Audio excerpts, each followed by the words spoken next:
Buenos días.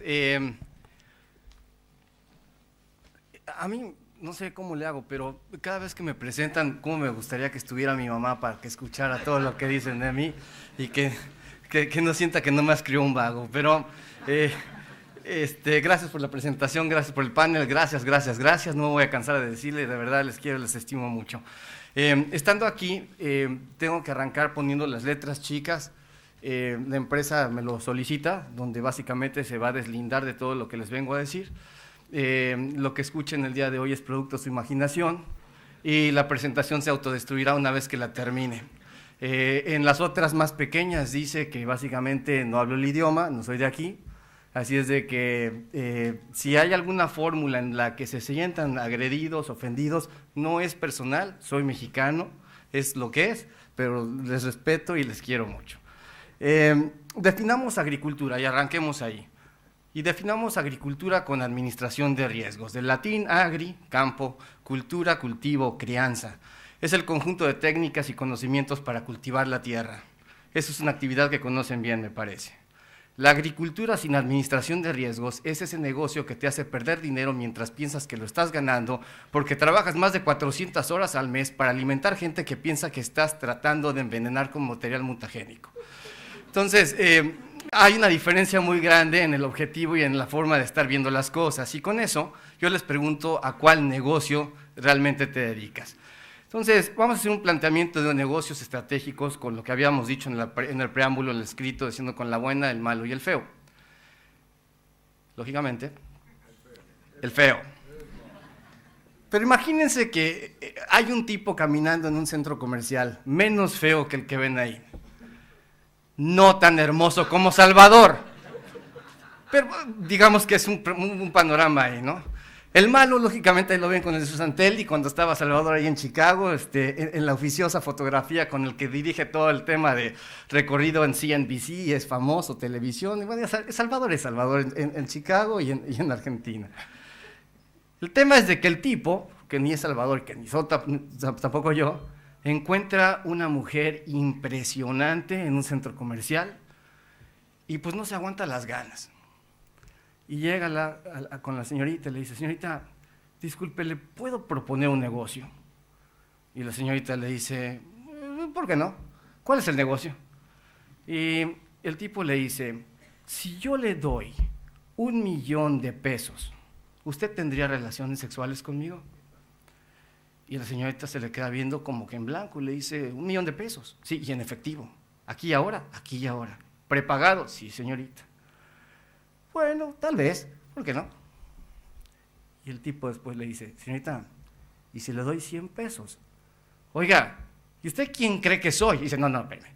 Lo que usted es, ya lo sabemos. Lo que estamos es definiendo el precio.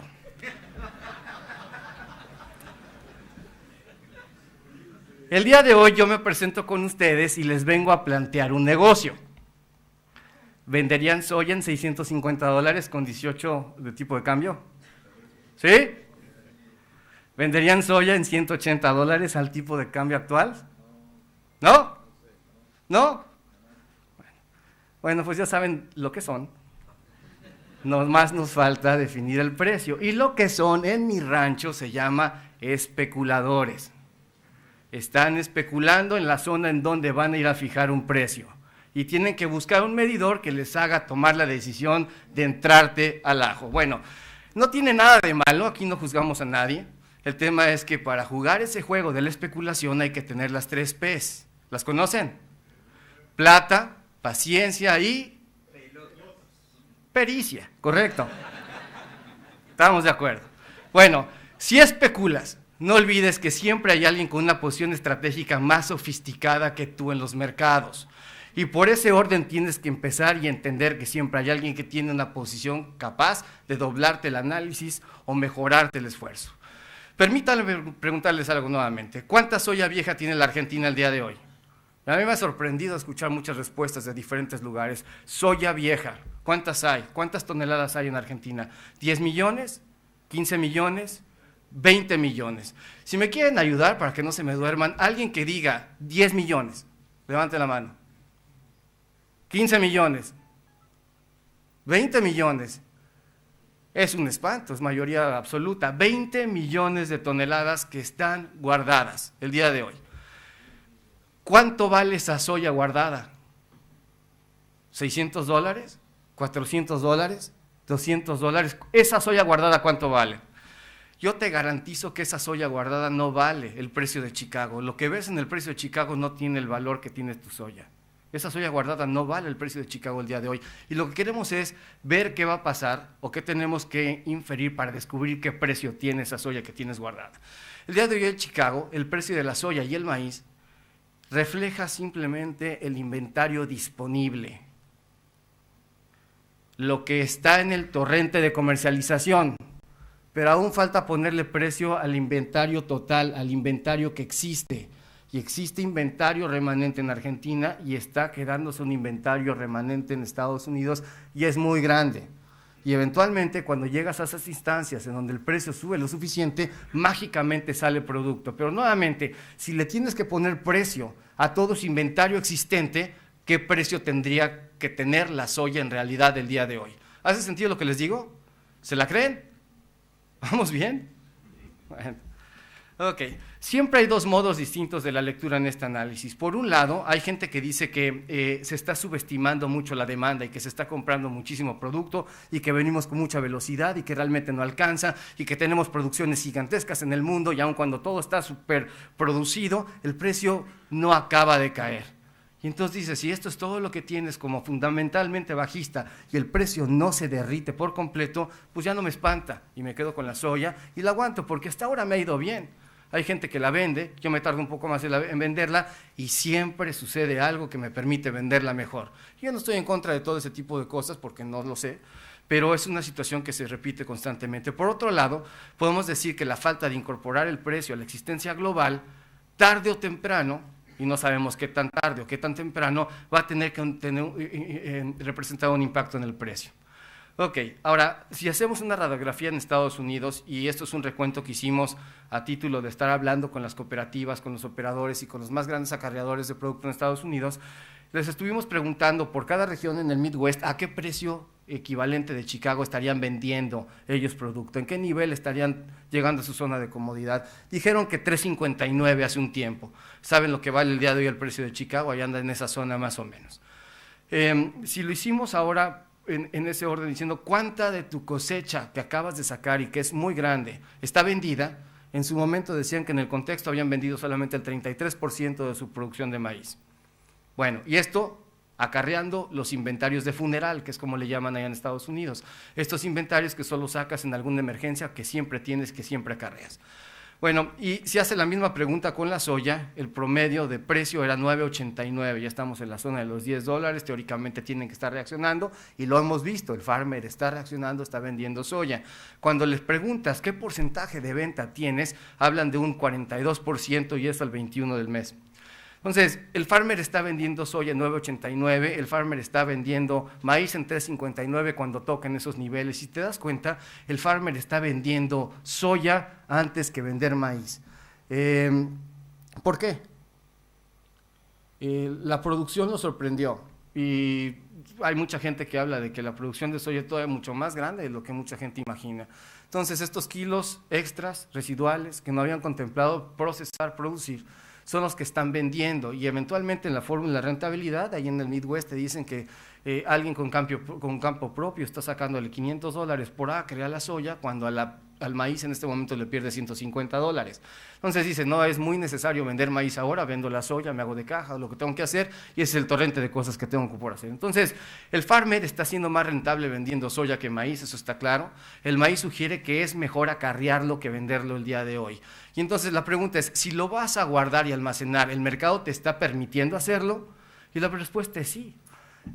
Ubican el tema del pase, el carry, el precio de hoy respecto de mañana, pasado y tal. Entonces esta es la curva en Chicago, significa que con bajas tasas de interés el día de hoy puedes guardar el maíz, esperar a que llegue el precio del siguiente ciclo de expiración, en este caso marzo o mayo, lo que venga, y el mercado me va a permitir pagar el acarreo que tengo y el costo de almacenaje. Entonces tengo la mejor de las fórmulas, la soya la puedo sacar, estoy haciendo dinero, el maíz no lo quiero vender porque estoy perdiendo dinero, y del otro lado el maíz que puedo almacenar, lo puedo tener acarreable, no me está costando acarrearlo. ¿Qué es lo que voy a hacer? Pues lo voy a guardar y no lo voy a permitir tomar en el torrente.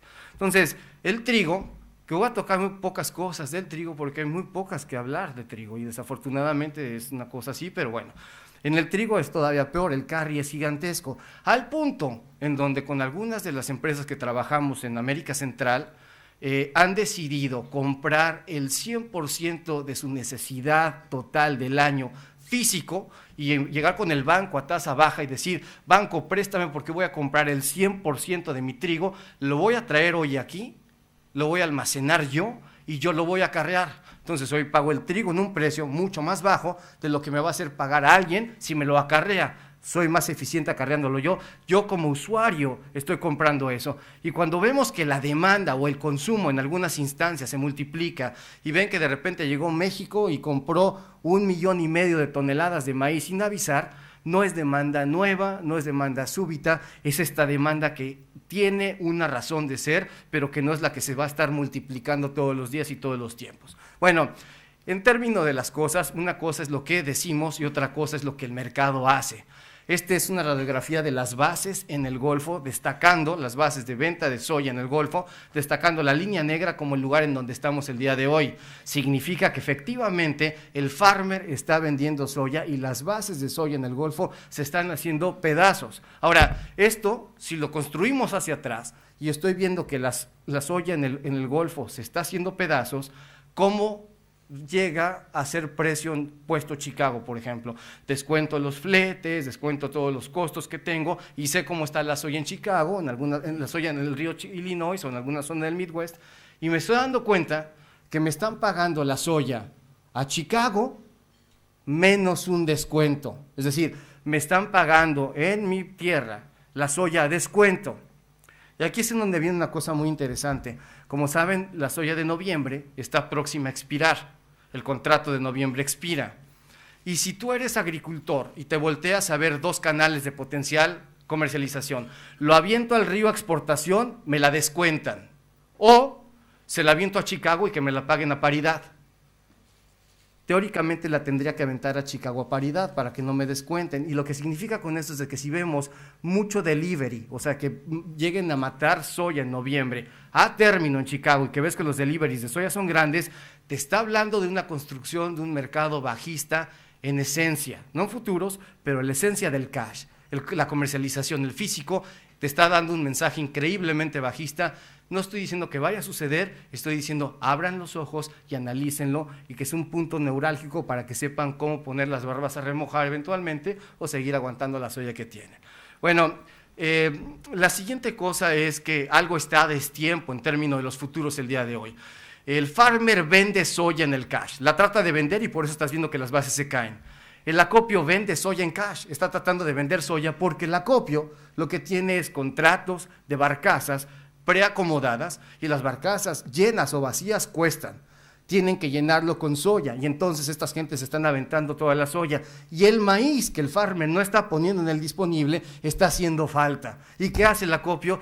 La soya la vende, pero está comprando todo el tiempo maíz. Y si tú le quieres llegar a comprar algo a alguien que no te quiere vender, ¿qué le pasa al precio?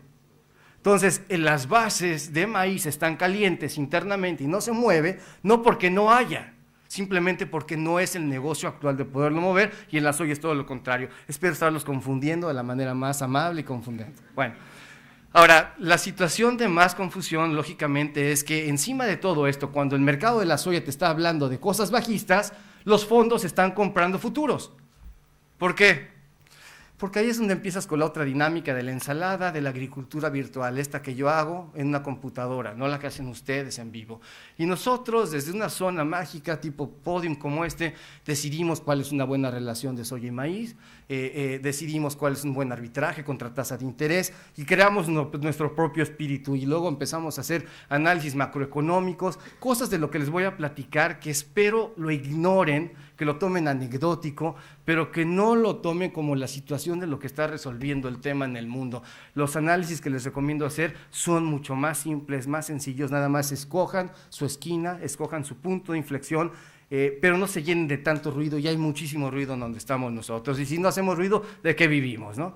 Entonces, los fondos, para ponerlo nada más en la explicación, si se dan cuenta, esta sería la posición de los fondos, las barras de acá, de este lado están comprados, esta es la barra de nada, y este lado están vendidos. Entonces, los fondos han estado comprados, y aun cuando la producción es gigantesca, han sido muy necios en estar comprados. ¿El por qué? Lo desconocemos, y ahí vienen las teorías de complot. Porque Sudamérica viene con algún problema climático, porque China está comprando una barbaridad, porque la demanda está creciendo tremendamente, la que ustedes gusten, y en esa podríamos debatir todo el día, que no es el caso. Pero bueno, la que sigue habla de la discrepancia con el maíz. El farmer no vende maíz, el acopio está tratando de comprar maíz y los especuladores compran maíz. ¿Por qué compran maíz? Porque así, aquí sí están entendiendo el ciclo.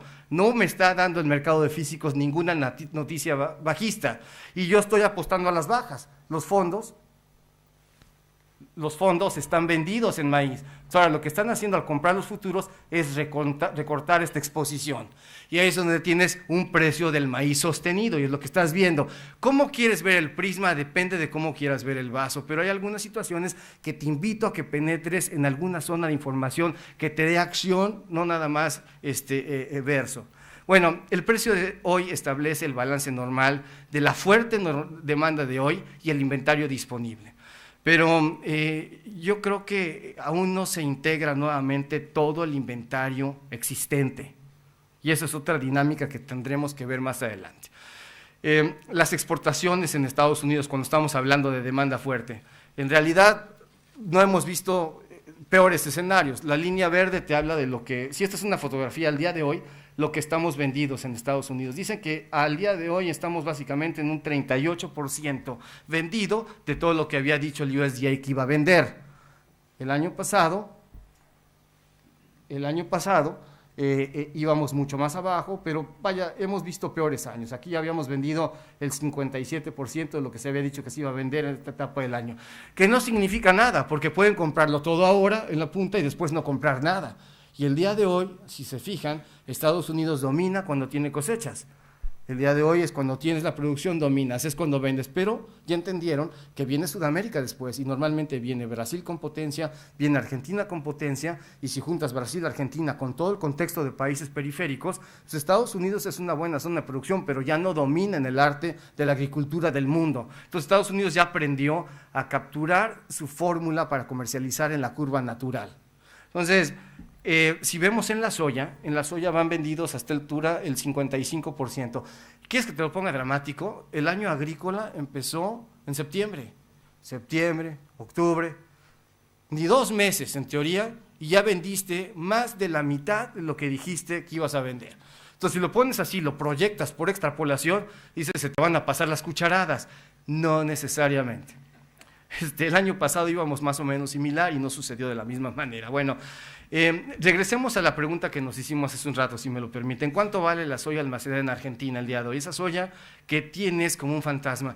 Y se acuerdan que tuvieron un problema productivo acá con el tema de lluvias seguidas, es un rollo que no les tengo que recordar, pero en su momento se tatuó en la imagen del mercado una pérdida de producción de quizás 10 millones de toneladas, quizás 8 millones de toneladas, quizás 5 millones de toneladas. El número oficial no lo sé, pero créanme que en Chicago y en esta gente, en términos de lo que dominan para el análisis, sienten que esa pérdida sí existió.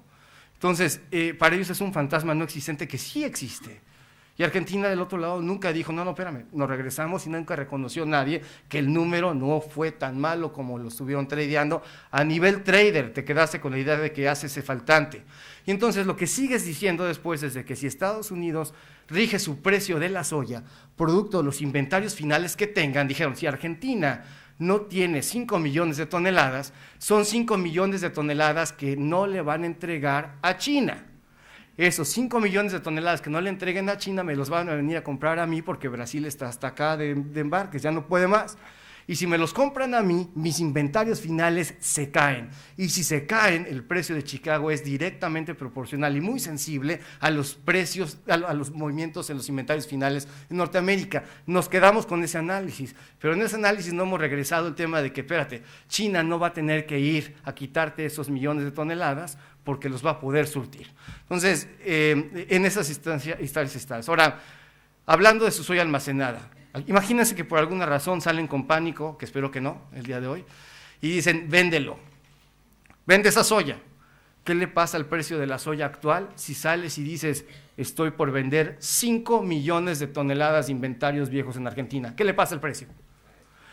¿Cuánto vale el resto de su soya almacenada? Ese es el tipo de sensibilidad que tienen que tener. Las decisiones por las que no se vende me quedan claras y las entiendo, hace sentido, no lo hacen por no tener idea. Lo que les digo es de que cuando llega un punto en donde tienes todas estas existencias acá, sumas Estados Unidos y se junta alguna zona de pánico, suenan las campanas. Y la pregunta que les hago, si ese escenario se llega a dar, que espero que no, ¿qué plan tengo para que mi soya no valga $200 o $150? Eso es todo lo que les quiero plantear como reflexión. Bueno, muchos te dirían entonces, vende los rallies. Yo te diría que pongas coberturas y pisos para estos inventarios, y si no usas las coberturas con futuros, opciones, el mecanismo que tú gustes, la cobertura igual se queda, desaparece de valor, pero si no la utilizaste es porque estás vendiendo más caro y estás haciendo dinero. Muchos productores en el mundo, no estoy hablando nada más en Argentina, nunca se perdonan fácilmente el no haber ganado dinero, perdonan fácilmente el haber perdido el dinero, pero dicen, ese dinero que dejé de ganar los consume, los enloquece. Y cuando pierden dinero, dicen, bueno, es condición del mercado, a veces da, a veces quita, es cosa natural. Pero ese dinero que dejé de ganar, el que me presume mi vecino que hizo y que no hice yo, se les cae el pelo. Es una locura. Bueno, yo los dejo de molestar porque con novia ajena cualquiera es swinger, ¿no? Entonces, es fácil decirlo desde acá sin tener la soya ni las posiciones. Los americanos tienen mucho abasto de maíz, eso ya lo sabemos. Tienen un ciclo productivo generoso, fueron muy buenos para producir en este año. Esta relación que les estoy poniendo es todo este inventario, todo este abasto, si lo divido por la demanda que hubo el año pasado, me va a dar un ratio, una relación. Y ese ratio, pues bueno, básicamente, simplemente por tendencia, se levantó. Digamos que no es peor que el año pasado. La idea es, ¿tendremos mejores precios que el año pasado? En la soya también sucedió una cosa similar. La producción, el abasto total es grande. Si dividimos este abasto total entre la utilización que tuvimos el año pasado, el numerador nuevamente es mejor. Y la pregunta, ¿tendremos por lógicas razones más necesidad de precio este año? Es una situación que dejo aquí en el aire. Entonces, la demanda es buena de momento, y si decimos que hay abasto suficiente, que es lo que les estoy repite, entonces ¿por qué compran los chinos tanto? Algo está pasando, alguien miente, normalmente yo, pero algo no cuadra, sigue sin cuadrar el análisis. Y dicen algunos que es porque China este año va a tener adelantado su año nuevo. Esto lo celebran en enero y están adelantando compras para poder librar el tiempo. Yo les invito a que metan una cosa más, que es un condimento que no habíamos visto en China anteriormente. Esta gráfica de aquí arriba es el renminbi, la moneda en China. Este es el precio de la soya. Era difícil ver que en China estuviesen devaluando de manera constante y repetitiva. Si China devalúa su moneda, ¿qué le pasa siendo un importador? Se encarece. No importa dónde esté el precio, es el efecto contrario al de ustedes cuando hacen sus devaluaciones. Entonces, si los chinos están olfateando que hay alguna secuencia de debilidad en su economía y sienten que su moneda está por ser devaluada con amplitud, necesitan empezar a acelerar sus programas de compra aquí y ahora y almacenar con precios actuales para no tener que pagar poco más adelante. El tema es de que una vez que terminen de saciar ese apetito y cuando el yuan siga con esta devaluación, eventualmente saldrá Sudamérica a comercializar. ¿Y con quién creen que se van a desquitar los chinos? Con quien tenga, y dice, hola Bosé, ¿cómo está Bosé? Va a llegar muy contento el chino, y, che, ¿cómo te va? Pero lo que vas a querer es comprarte el precio más bajo y reponer ese efecto. Y tengan cuidado con ese círculo de comercialización cuando lleguen las cosas. Ahora, en términos de economía, esto es un tema de condena perpetua en China y no se habla mucho, pero piénsenlo. China ya está en el club del 250% de toda la deuda respecto de su Producto Interno Bruto. Deben el 250% de todo lo que producen en términos de Producto Interno Bruto, y este es más o menos como lo están partiendo, no financiero, amas de casa o hogares y gobierno. El gobierno no anda tan mal, pero observen esta categoría, el tema de la deuda de las empresas. básicamente. Este es el endeudamiento, el apalancamiento que tienen las empresas. Entonces, tiene forzosamente China que mantener una tasa de crecimiento activa para que estas empresas tengan cómo seguir vendiendo a su mercado interno.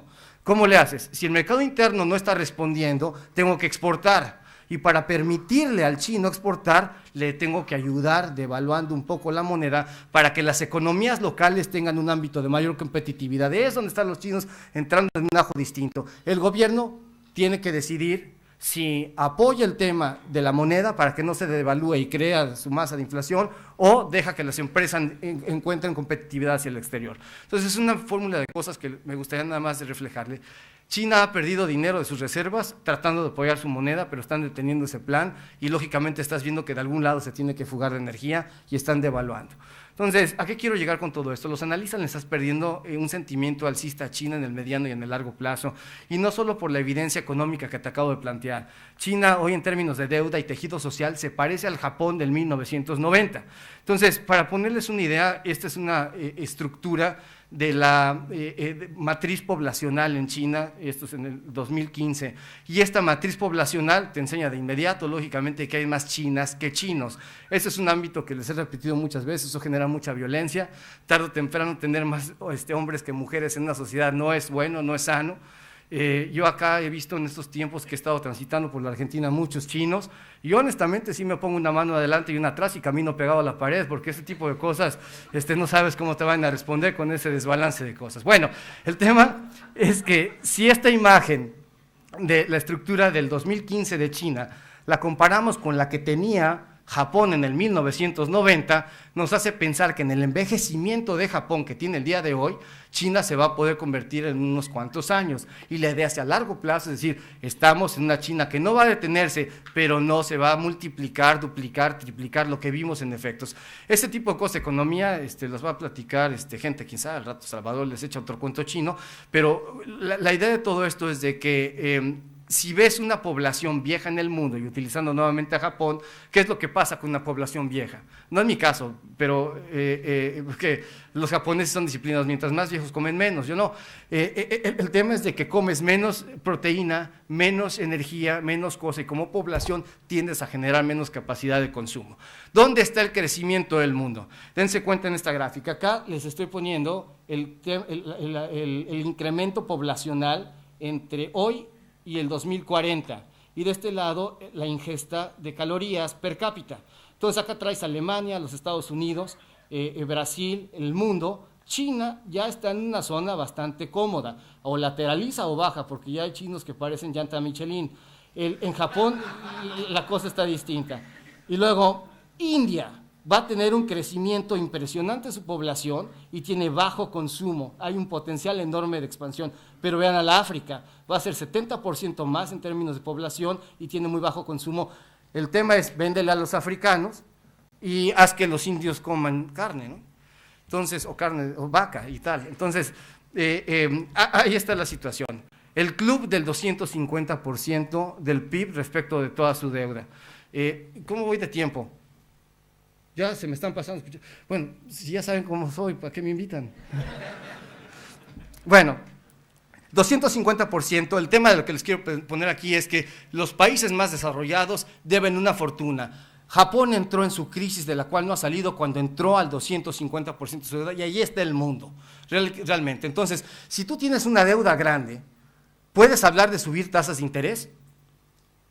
Te va a costar más pagar tu deuda, te estás disparando solo en el pie. Y entonces, cuando estamos hablando de las tasas de interés, en sus buenos tiempos, el señor Volcker levantó las tasas, Alan Greenspan las estiró, Ben Bernanke se los puso de copete, y la señora Yellen no haya cómo levantarse las enaguas y trae una presión gigantesca del Congreso por hacerlo, pero en Estados Unidos, observen que una parte gigantesca de lo que representa deuda está en el ama de casa, en el consumo. Entonces, yo les digo, yo tengo auto, tengo casa, vivo en Chicago y tal, todo lo debo. Yo todo es de fiado, nunca llegué aquí a pagar nada, hay una burbuja gigantesca en eso. Entonces, cuando me suban la tasa de interés, me va a doler. Y ese es un impuesto que va a detener la actividad económica. Muchas veces no creo que sea solamente terquedad, aunque Estados Unidos, si lo analiza por desempleo, por crecimiento, por estabilidad, todas las cosas apuntan, sube la tasa, ¿hasta dónde y cuánto, ¿no? Bueno, antes de que me corran, este espacio es patrocinado por R.J. O'Brien, una casa comercial creada en 1914, privada, independiente, y es lo mejor que se ha inventado después del pan rebanado, en pocas palabras. En términos del tamaño y el market share en el que estamos, nosotros estamos en el número 10 el día de hoy. Es una empresa bastante sólida, grande, no tomamos posiciones especulativas, no especulamos en ningún mercado. De aquí para arriba todos son bancos, y pues como saben, de aquí para allá todo el peladaje, pero básicamente se los quería poner aquí como una receta de cosas. Hace un rato te dije especulador, y hoy te invito a que pienses como uno. Ya estamos de acuerdo que somos especuladores, y no tiene nada de malo. Ahora vamos a pensar como especuladores y actuemos como lo que estamos comportándonos, ¿no?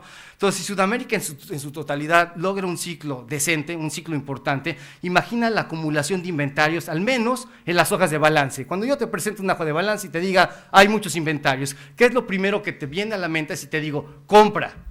Está el mercado sobreabastecido. ¿Lo compras? Como especulador. Entonces, lógicamente que le pierdes un sabor y vas a buscar un instrumento que tenga mucho más condimento. Entonces, eso abre otro debate y otro dilema. La demanda, que no es consumo. El especulador compra, crea demanda, pero no lo consume. Y el consumo solo, en teoría, no se va a poder comer todos los inventarios existentes del mundo, con lo cual, realmente para que esta ecuación cambie necesitas un problema climático y una catástrofe productiva en algún lugar del mundo. Los norteamericanos se la están recomendando con todo gusto. Llueve en Argentina, van a fallar, llueve en Brasil, ¿cómo les va? Así como lo hicieron ustedes cuando estuvieron produciendo, oye, la nieve, es una situación, no puedes vivir de ese tipo de expectativa en un mercado en donde teóricamente tuvimos un año niña, y la niña no salió tan femenina, llovió, fue un invernadero en Estados Unidos y lo que sea. Bueno, ahora, si los fondos no atacan con compras especulativas, el mercado no va a crecer, no va a hacer rallies, esa es una realidad, porque el mercado necesita los fondos para crecer, armar señales técnicas, y una cosa va alimentando a la otra, pero tienen que tener un pretexto, y si la de producción no lo va a dar, recuerden que un mercado para que suba requiere una fuerza inusual, pero para que baje solamente hay que dejarlo de comprar. Entonces, en ese orden, los rallies se hacen cuando falta la oferta, cuando falla la oferta.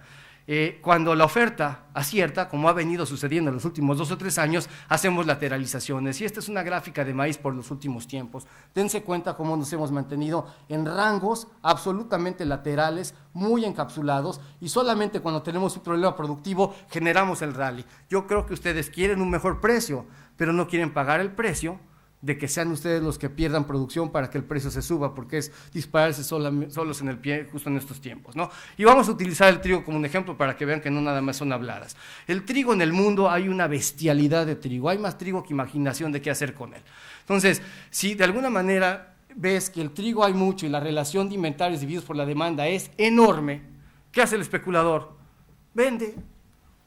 El especulador está vendido hace mucho tiempo y no sale de su posición vendida. Y ahí está, estacionado. Ya no la puede hacer crecer, ya no puede hacer vender más. ¿Por qué? Porque el precio es muy bajo. Y de aquí hacia abajo la recompensa es muy pequeñita. Ya estoy montado en eso, ahora espero que me saque. ¿Y qué va a sacar? Un problema productivo. Lo que pasa es que el trigo se produce mucho en todos lados del mundo, ¿no? Entonces, si los productores, los especuladores sienten que hay una cantidad de abasto enorme, difícilmente actúan alcistas. Pero no vengo a decirte nada que no conozcas. Como puedes ver, yo no sé nada de agricultura, pero vivo de sembrar la duda.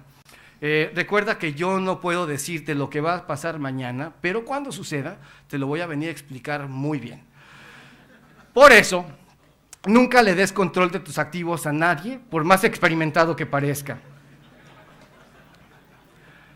Piensa como si fueras un mercenario. El mercado puede subir o el mercado puede bajar. Son ambas cosas. Neutraliza el punto de análisis. Y te recomiendo revisar los siguientes temas: China y sus inventarios de maíz y la política que tiene con maíz. El balance de aceites vegetales. El balance de los aceites vegetales el día de hoy trae un dínamo especial. El ciclo agrícola integral de Sudamérica, todo lo que está sucediendo acá. El rebalanceo de los especuladores a fin de año. Compran más, venden más, a qué le quitan, a qué le ponen, tienen que rebalanzar sus carteras. Tasas de interés y la fuerza del dólar. Y el dólar va a ser fuerte porque es el enano más alto en el circo. No es otra cosa. Los otros países de alguna manera no le van a poder quitar el protagonismo y la geopolítica. Ya que estamos hablando de eso, les voy a dar unas rápidas con gráficas. La soya técnicamente está atada en un rango, $10 está probándose qué tanto dura por encima de esto, pero estamos en los techos. No creo que sean pisos en el corto plazo. El CRB, el índice de commodities en Estados Unidos, es muy directamente influenciable por los energéticos. Los energéticos ya hicieron una levantada de precio, ya levantaron el índice, los fondos ya compraron, pero el petróleo no puede seguir subiendo. Cada vez que sube, activas más pozos de extracción en Estados Unidos que estaban simplemente esperando que sucediera. Y como saben, el petróleo no es un negocio, es una dependencia de muchos estados para poder tener dinero de gasto. Entonces, si se baja el precio, saco más petróleo para poder compensar el gasto que estoy dejando tener vía precio y no lo regulo como negocio. Estados Unidos sí, y entonces es una situación que no teníamos el día de ayer. Este es una gráfica de oil share. Oil share es la proporción de aportación que da el aceite al margen de molienda. Quien haga molino o quien haga soya dice, yo muelo soya, saco harina, saco aceite. Y de esta proporción que me da más espacio para contribución al margen. El aceite se levantó, pero en la soya el aceite realmente es un subproducto. Muele soya por harina, el 73% es harina. Y si el aceite me está diciendo que tengo una pata fuerte, el tema es de que entonces me va a empezar a sobrar harina, porque cada que muelo soya hago un montón de harina. Si no encuentro demanda, eso no es alcista, ni márgenes de molienda, ni soya a la larga. Si es alcista, girasol. Y yo el martes tuve una plática y que me gustó mucho el tema que platicó el señor Erice. ¿Sí conoce al señor Erice, Diego? Más o menos, bueno, y hablaba de girasol. Justamente aquí, este tipo de oil share, este tipo de situaciones te empiezan a decir, el girasol hace sentido moler cuando el aceite es el que más participación te da porque es más aceitoso, por así decir. Ahora, con los aceites hay una historia clara, el aceite de palma sí ha caído, no es una esencia de producción normal, se cayó la producción y los inventarios se cayeron, sí hay un grado de esencia en esto. ¿Qué tanto es necesario todo este aceite? ¿Qué hace falta? Tal vez nunca, porque eso tal vez sobró. Hoy día, en soya, tenemos en Estados Unidos, si se fijan en esta línea de acá, este es un balance sheet, el doble de los inventarios que teníamos el año pasado y tenemos el doble de la relación de stocks-consumo que teníamos el año pasado. Las volatilidades en Estados Unidos, que es donde les invito a que piensen mucho. Si el mercado es alcista, yo quiero ver que la volatilidad sea alta. Si el mercado es lateral y bajista, la volatilidad es baja. Cuando tengo bajas volatilidades, las quiero comprar, pero no las quiero vender. Y ahí es donde se hace estrategia fina, y les invito a que piensen en eso para cubrir sus protecciones los años anteriores. Aquí hablamos de cárnicos y un mundo de cosas que ya no tengo tiempo, además que no me lo aprendí muy bien y por eso lo pasamos muy rápidamente, pero ya se los enseñé. Trigos, hay más trigos, como le digo, y capacidad de producción y abasto en todos los lugares. Tienes Australia, tienes Estados Unidos, a Canadá, Argentina, la Unión Soviética, hay una cantidad impresionante de lugares y hay mucho trigo. Entonces, estamos hablando de geopolítica y no le voy a dedicar mucho tiempo, pero realmente el tema de la geopolítica está espantoso el día de hoy, es una cosa que no puedes creer. Y básicamente cuando tienes que hacer un análisis de geopolítica es estar viendo el mundo quemarse. Rusia y Estados Unidos están acercándose demasiado a conflictos de enfrentamiento directo en Siria. No va a suceder nada hasta que no vengan las elecciones y se establezca bien quien sea el próximo presidente. Sea como sea, yo soy mexicano, yo ya tengo puesto en el gabinete de Trump, no tengo ningún problema con eso, en caso de que las cosas funcionen bien. Les dejo esta imagen que sí es de pánico. ¿Ubican esta imagen? ¿De qué se trata? ¿Se acuerdan que hubo una catástrofe nuclear en Japón? Este es el grado de contaminación radioactiva que tenemos en los océanos el día de hoy, producto de eso, y salen todos los días cientos de toneladas de material radioactivo a los océanos. Entonces, hay situaciones de coyuntura que hay que preocuparse más allá de todo. Al final del día, si te quieres llevar a la especulación y a las gráficas, recuérdate que una gráfica mal acomodada se puede llevar puesto a tus precios y te va a quemar la rentabilidad. Es muy complicada ese tipo de situaciones. Y ojalá que esté equivocado, pero un analista, así como un reloj descompuesto, da la hora bien 2 veces al día. Entonces, todo lo que les acabo de decir, una de esas pueda que tenga razón, tengan mucho cuidado. Si vas a ser especulador, te recomiendo que te equipes, que le entres al juego como lo hacen ellos, que tengas la tecnología, la vanguardia y el tiempo, pero ojalá que después te deje un poco de tiempo para que te dediques a la agricultura más adelante. Por lo tal, nunca entres en nuevas posiciones de riesgo a menos de que tengas todo lo que necesitas para poderlas administrar. Te vas a quedar a media maniobra y no es algo divertido. Yo me despido diciendo, como siempre, no importa cómo te vaya en el día, regresa a casa con la cabeza muy en alto. Muchas gracias.